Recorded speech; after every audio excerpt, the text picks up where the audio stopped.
In this video, we're going to be talking about some WWE. More specifically, we're going to be asking the bigger question of how do we get more people into wrestling again, knowing that at one point, especially in the 90s, wrestling had a hold on not only American culture, but global culture. Overall, less people care and are really interested in WWE's product and in professional wrestling as a format. My main proofs or my main talking pieces: number one, just look at the viewership then versus now.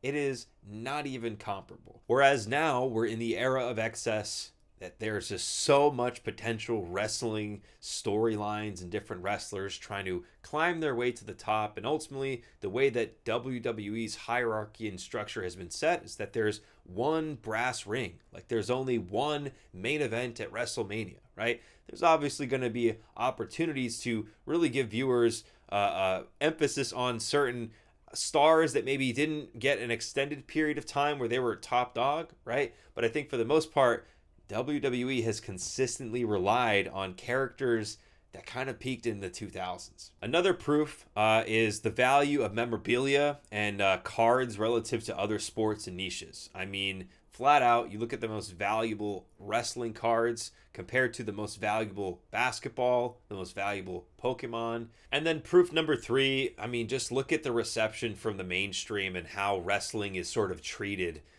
from the bird's eye view. I think it's a good time to get into why people cared about wrestling in the WWE in the first place. In my opinion, the secret sauce of wrestling and of the WWE comes down to characters and storytelling. Four main characters have really defined the success of the WWE, not just as far as like how we got to this point, but overall have set the standard for what the best characters and what the best content all kind of comes down to. So in my opinion, those four people are The Undertaker, Hulk Hogan, The Rock, and John Cena, right? And of course, there's another very important character coming just in a little bit.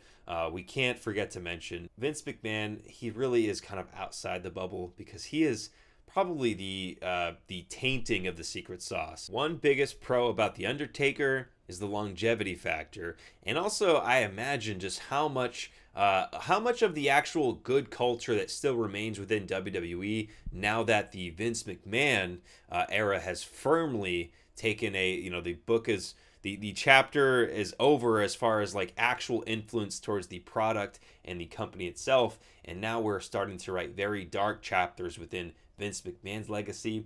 And now the WWE, everything here on after, there's always going to be that asterisk of, oh yeah, but was this pre Vince McMahon, the shining of light onto a very dark underbelly of not only his own life and his own interactions, but systemically the real evil that exists within WWE's culture. So the thought here is like there are still a lot of good people within the WWE and within the WWE's influence, right? Like as far as the different organizations they might work with to have a weekly episodic like live show broadcast to that many people. I think it might get very easy for, in this time that so much is happening with Vince McMahon, it might get very easy for people to maybe lose sight of the fact that a lot of honest, hardworking, creative, and passionate people are still focal points with the company culture that is still in place within WWE. And I think really from everything that I've heard and I've watched and observed and read about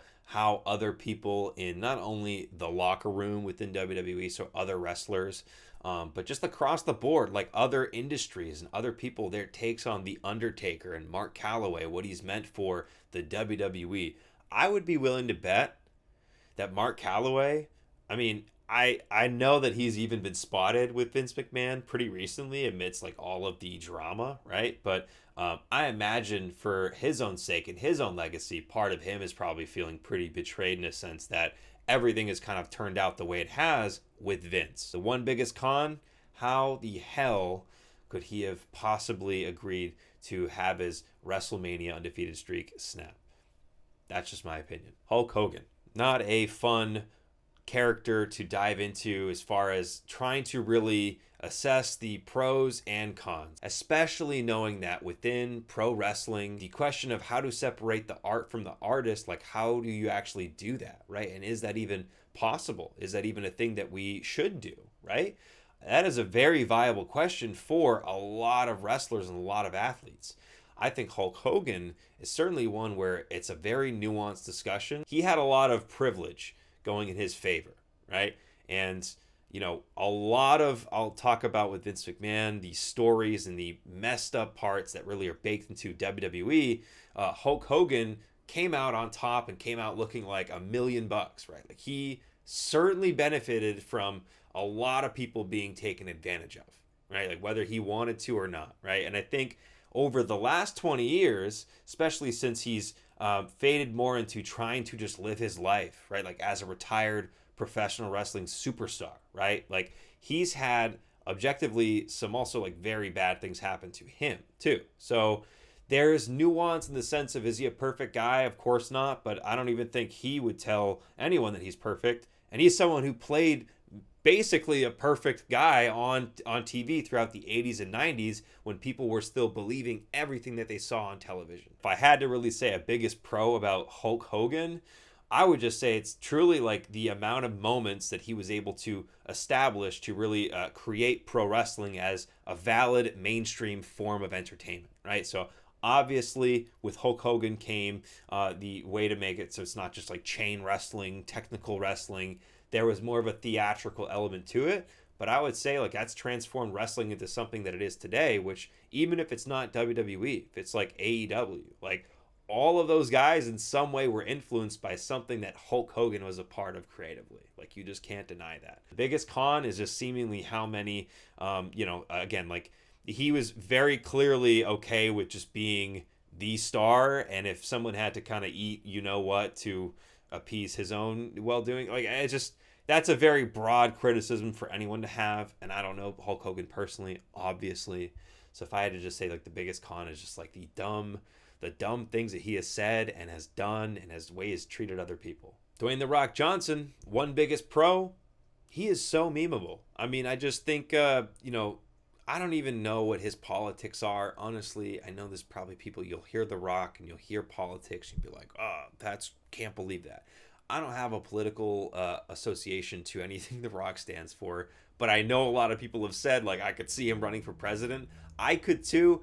But he's just has that, like, I'd almost equate it to Justin Timberlake in a sense, where he's just like inherently talented, and whatever you kind of ask them to do, not only are they going to be inherently talented, but they're also like their work ethic. They're going to be very determined to be the best at whatever they're thrown at. So, and like Tom Brady is also in that sense. So clearly the pattern here, I didn't think I'd ask myself, what do Justin Timberlake, Tom Brady, and The Rock have in common? But here we are.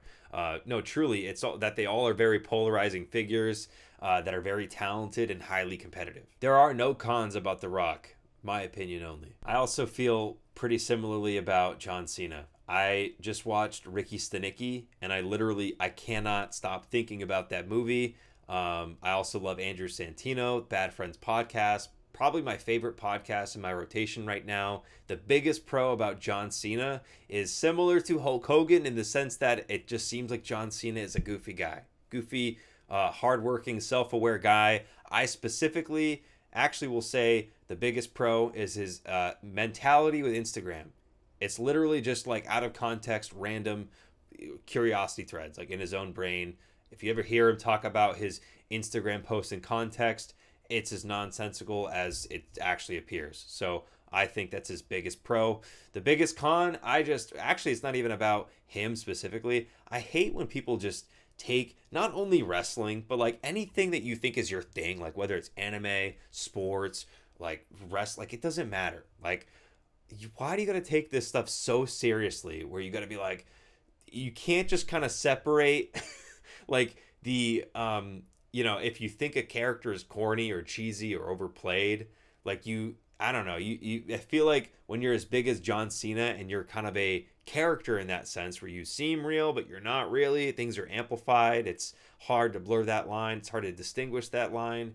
I think people take it so seriously, and it's just so funny because he honestly seems like the nicest guy. The amount of charity work I know he's done, the pure amount of make-a-wishes that he's granted, like he is truly like one of the more inspiring, athletes, wrestlers, And I think especially his acting career over the last several years, I think he's actually found a way to really be more relatable and even more likable, which I think is saying a lot because I think behind the scenes, even when he was peak John Cena, he was a very likable guy. You know what I'd find really likable is if you press subscribe so that way you can be notified of when part 2 of this discussion, where I dive very deep into the intricacies of Vince McMahon and his entire saga.